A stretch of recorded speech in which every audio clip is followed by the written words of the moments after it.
ኢራን በመካከለኛው ምስራቅ ጥቃት ስለመፈጸሟ፣ ኡጋንዳ በቫይረሱ የተጠቁ ተጨማሪ ሰዎችን አግኝቻለሁ ስለማለቷ፣ በአርሲ የደረሰውን ጥቃት በማስመልከት መግለጫ ስለመውጣቱ፣ ኢትዮጵያውያንን ለስራ ዕድል ወደ ካናዳ መውሰድ አልተጀመረም ስለመባሉ፣ ፓርቲው ምርጫው እንዲደገም ስለመጠየቁ፣ በሕገ ወጥ ዝውውር የተጠረጠረው ግለሰብ ተይዟል ስለመባሉ። ሰላም ጤና ይስጥልን። ከብርሃን ቲቪ የሰዓቱን ዜናዎች አሁን ነግራቸዋለን። እነኚህን ዜናዎች እንዲሁም ሌሎች ዝግጅቶቻችን በሰዓት እንዲደርሷችሁ ገጻችንን ሰብስክራይብ፣ ላይክ፣ ሼር፣ ኮሜንት እንድታደርጉ እንዲሁም የማንቂያ ደወሉን እንድታበሩ በአክብሮት እንጋብዛለን። ኢራን በመካከለኛው ምስራቅ ጥቃት መፈጸሟን ተከትሎ የዩናይትድ ስቴትስ ጦር በርካታ የኢራን ሚሳኤልና ድሮኖች ማክሸፉን እንዲሁም በቀሽም ደሴት ላይ የራስ መከላከል ጥቃት ማድረሱን የአሜሪካ ማዕከላዊ እዝ ሴንትኮም አስታውቋል። እንደ ገለጻው ከሆነ ኢራን የባሊስቲክ ሚሳኤሎችን ወደ ተለያዩ የጎረቤት አገራት የተኮሰች ቢሆንም አንዳቸውም ቢሆኑ አልመውት ወደ ነበረው ኢላማ አልደረሱም። ወታደራዊ እዙ እንዳለው ከሆነ ወደ ኩዌት የተተኮሱ 2 ሚሳኤሎች ግባቸውን ሳይመቱ የቀሩ ወይም በአየር ላይ እያሉ የተሰባበሩ ሲሆኑ ወደ ባህሬን የተተኮሱ 3 ሚሳኤሎች ደግሞ በአሜሪካና በባህሬን የአየር መከላከያ ሰራዊት አማካኝነት በአየር ላይ ተመተው ወድቀዋል።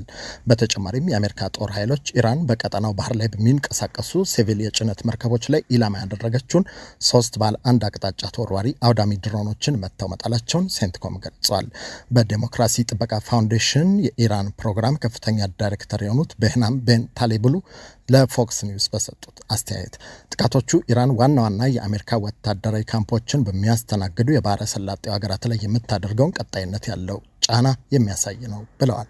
የአሜሪካና የአጋር ኃይሎችን አፋጣኝ ምላሽ ያደነቁት ዳይሬክተሩ ነገር ግን በሚሳኤል መከላከያ ላይ ብቻ መተማመን ወደፊት ጥቃቶችን ሙሉ በሙሉ ላያስቆም እንደሚችል አስጠንቅቀዋል። ኡጋንዳ በቫይረሱ የተጠቁ ተጨማሪ ሰዎችን እንዳገኘች አስታውቃለች።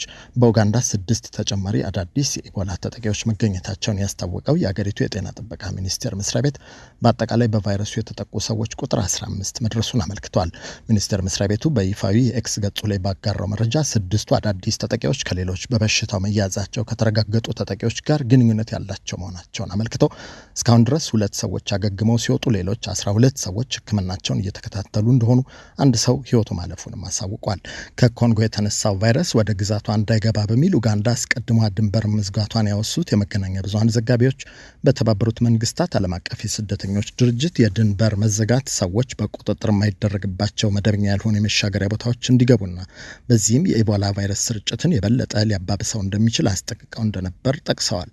በዲሞክራቲክ ሪፐብሊክ ኮንጎ 321 ሰዎች በኢቦላ ቫይረስ መያዛቸው ሲረጋገጥ ተጨማሪ 116 ያህል የተጠረጠሩ ሰዎች እንዳሉም ሲነገር ቆይቷል። በአርሲ የደረሰውን ጥቃት በማስመልከት ብፁዕ ፓትርያርኩ መግለጫ አውጥተዋል። በአርሲ አገረ ስብከት በኦርቶዶክስ እምነት ተከታዮች ላይ እየተፈጸመ ያለውን ተደጋጋሚ ግድያ በማውገዝ ባወጡት መግለጫ መከራው እየሰፋ መምጣቱን የጠቆሙት የኢትዮጵያ ኦርቶዶክስ ተዋሕዶ ቤተክርስቲያን ፓትርያርክ ብፁዕ ወቅዱስ አቡነ ማትያስ ባለስልጣናት ከታሪክ ተጠያቂነት ለመዳን ጥቃቱን እንዲያስቆሙና አጥፊዎችን ለሕግ እንዲያቀርቡ ጠይቀዋል። አባ ማትያስ በዚሁ መግለጫቸው ይህ መከራ እያበቃ ሳይሆን እየሰፋ በመምጣቱ የዜጎችን ደህንነት የመጠበቅ አደራ የተጣለባችሁ የጸጥታ አካላትና ኃላፊዎች የጥቃት ሰንሰለቱን በማስቆምና ወንጀለኞችን ለሕግ በማቅረብ ከታሪክ ባለዕዳነት ትድኑ ዘንድ በቤተ ክርስቲያናችን ስም አበክረን እናሳስባለን ብለዋል። በአርሲ ሀገረ ስብከት በአሰኮ፣ በሸርካ፣ በሆንቆሎ፣ በዋቤና በሙኔሳ ወረዳዎች በምዕመናንና በቤተ ክርስቲያን ላይ የደረሰውን አሰቃቂ ጥቃት በተሰበረ ልብ መስማታቸውን የገለጹት ፓትርያርኩ 100 ዓመታት ያስቆጠረው የጠላታ ቅዱስ ገብርኤል ቤተ ክርስቲያን መቃጠሉንና የካራ ኩፍቴ መድኃኔዓለም ቤተ ክርስቲያን መዘረፉን ጠቅሰዋል። በዚህም በርካታ ምዕመናን በግፍ መገደላቸውንና በመቶዎች የሚቆጠሩ ወገኖች መፈናቀላቸው ቤተ ክርስቲያንን በእጅጉ ያሳዘነ ክስተት እንደሆነ ገልጸዋል። በመጨረሻም መላው ኢትዮጵያውያንና ምዕመናን በወንድማማችነት መንፈስ ተጋግዘው የተፈናቀሉ ወገኖችን በመደገፍና በጸሎት ከቤተ ክርስቲያን ጎን እንዲቆሙ ጥሪያቸውን አቅርበዋል። በኦሮሚያ ክልል ምስራቅ አርሲ ዞን የአሰኮ ወረዳ ባሳለፍነው ቅዳሜና እሁድ በተፈጸመ ጥቃት ከ10 በላይ ንጹሐን ዜጎች መገደላቸውንና በርካታ ነዋሪዎች መፈናቀላቸውን የስፍራው ነዋሪዎች መግለጻቸው ይታወሳል። በጥቃቱ መኖሪያ ቤቶች፣ በቤተ ክርስቲያንና በንብረት ላይ ሰፊ ውድመት መከተሉን ያመለከቱ የዓይን እማኞች ታጣቂዎቹ በጠመንጃ ታጥቀው በፈጸሙት ጥቃት የተረፉ ሰዎች ወደ አሰኮ ጤና ጣቢያ መወሰዳቸውን ተናግረዋል። ኢትዮጵያውያንን ወደ ካናዳ መላክ አልተጀመረም ተብሏል። ኢትዮጵያውያንን ለስራ ዕድል ተጠቃሚነት ወደ ካናዳ ለመላክ ስምምነት መፈረሙን ተከትሎ የተጭበረበሩ ሰዎች መኖራቸውን የስራና ክህሎት ሚኒስቴር አስታውቋል። ከካናዳ መንግስት የቀረበ ባለው ጥያቄ መሰረት ወጣት ባለሙያዎችን ለስራ ለመላክ ፊውቸር ፊት ኢንተርናሽናል ከተባለ ድርጅት ጋር በቅርቡ ስምምነት መፈራረሙን ያስታወሰው ሚኒስቴር መስሪያ ቤቱ ዜጎችን ወደ ካናዳ ለመላክ በመንግስት ፈቃድ የተሰጠው ብቸኛው ድርጅትም ይኸው ፊውቸር ፊት ኢንተርናሽናል መሆኑንና ከካናዳ ኤምባሲ ውጪ የቪዛ ወኪል እንደሌለ ገልጿል። ይህ በእንዲህ እንዳለ ወደ ካናዳ እንልካቸዋለን በሚሉ አካላት የማይገባቸውን ገንዘብ እየከፈሉ እየተጭበረበሩ መሆኑን መገለጹን ተከትሎ ቲክቫ ኢትዮጵያ አነጋገርኳቸው ያለው በስራና ክህሎት ሚኒስቴር የውጭ ሀገር ስራ ስምሪት የውል ምርመራና ማጽደቅ ዴስክ ኃላፊ አቶ በዛወርቅ ከተማ ወደ ካናዳ መላክ ስምምነት ከመፈረሙ በቀር ወደ ካናዳ የሚልክ መንግስት የሚያውቀው እውቅና የሰጠው ኤጀንሲ የለም ብለዋል። አክለውም ስምምነቱ መፈረሙ እንዳለ ሆኖ ዜጎችን ወደ ካናዳ የመላክ ስራ አልተጀመረም፣ ሲጀመር መንግስት ያሳውቃል ማለታቸውን ያስነበበው ዘገባው በተጨማሪም በዚህ ወቅት መላክ ስላልተጀመረ የሚልከው አካል ህገወጥ ነው፣ ህገወጥ ተግባር ላይ ተገቢ መሰማራት አስፈላጊ አይደለም ብለዋል። እያጭበረበሩ ያሉ ድርጅቶችን በተመለከተም የተጭበረበሩ ዜጎች ባቀረቡት አቤቱታ መሰረት ከፌዴራል ፖሊስ ጋር በመሆን በህገ ወጦች ላይ ክትትል እየተደረገ እንደሆነ ያመለከቱት አቶ በዛወርቅ ዜጎች ወደ ካናዳ ለመሄድ ክፍያ እንዳይፈጽሙ አስገንዝበዋል። ፓርቲው ምርጫው እንዲደገም ጠይቋል። በሰባተኛው ዙር ጠቅላላ ምርጫ ሂደት በአማራ ክልል በተወሰኑ ምርጫ ጣቢያዎች ከምርጫ ህግና ስነ ስርዓት ያፈነገጡ ተግባራት መፈጸማቸውን በመጥቀስ ምርጫው እንዲደገምለት የጠየቀው ነጻነትና እኩልነት የተባለው ፓርቲ ነው። ፓርቲው ግንቦት 24 ቀን 2018 ባወጣው የቅሬታ መግለጫ በክልሉ በደቡብ ወሎ ዞን በለጋምቦ፣ በለጋሂዳ፣ በከለላ፣ በደብረሲና 1 እና በደብረሲና 2 የምርጫ ክልሎች ውስጥ በገዢው ፓርቲ አባላትና ደጋፊዎች የምርጫ ህግንና ስነ ምግባርን የሚጥሱ ተግባራት መፈጸማቸውን አስታውቋል።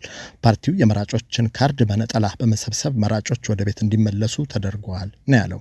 በተለይም በለጋምቦ ወረዳ በወረኢሉ ማጠቃለያ 01 ማህበረ ሰላም ቀበሌ በምርጫ ሰዓት ላይ ድንገት የተኩስ ድምጽ በመሰማቱ መራጮችና ታዛቢዎች አካባቢውን ጥለው ለመሰደድ መገደዳቸውን ገልጿል።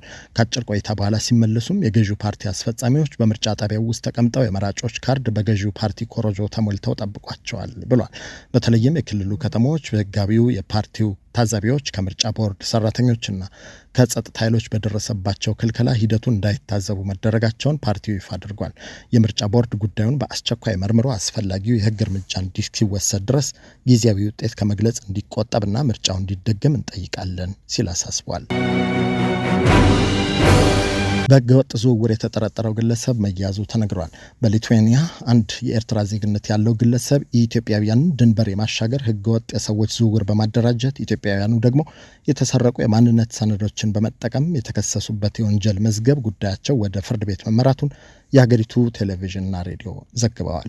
ጂኤምኤ በሚል ምህጻረ ቃል የተጠቀሰው የ26 ዓመቱ የኤርትራ ዜጋ በሰዎች ላይ ህገወጥ የድንበር ማሻገር ወንጀል በማደራጀትና በሌላ ሰው የግል ሰነዶች ያለ አግባብ በመገልገል በሚል ተከሷል። የሀገሪቱ ጠቅላይ አቃቤ ህግ ረቡዕ ዕለት በሰጠው መግለጫ መሰረት ሁለት የ26 ዓመት ዕድሜ ያላቸው ኢትዮጵያውያን ሴቶችም በማንነት ሰነዶች ላይ ህገወጥ አጠቃቀም በመፈጸም ተከሰዋል። ይህ የወንጀል መዝገብ ለክስ ሂደቱ ወደ ፓንቬዥስ ክልላዊ ፍርድ ቤት መተላለፉ ተነግሯል። በዚህ ዓመት ጥር ወር ላይ ብቻ ከሪጋ ወደ ዋርሶ በሚጓዝ አውቶቡስ ላይ ፍተሻ ሲያካሂዱ የነበሩ ድንበር ጠባቂዎች ለኤርትራውያን ዜጎች የተሰጡ የግሪክ የነዋሪነት ፈቃድና የስደተኞች የጉዞ ሰነዶችን ያቀረቡ 2 ወጣት ሴቶችን ይዘው ነበር። በኋላ ላይ ሴቶቹ የኢትዮጵያ ዜጎች መሆናቸውና ሰነዶቹም የነሱ እንዳልሆኑ መረጋገጡን አስታውሰው መገናኛ ብዙሃን አስነብበዋል። ከብርሃን ቴሌቪዥን የዕለቱን ዜናዎች ነገርናችሁ። ዜናዎቹ በፍጥነት እንዲደርሷችሁ ገጻችንን ሰብስክራይብ፣ ሼር፣ ላይክ እንድታደርጉ ኖቲፊኬሽን እንድታበሩና በኮመንት እንድታበረታቱን በአክብሮት እንጠይቃለን። በቀጣይ ዜናዎች እስክንገናኝ ጤና ይስጥልን።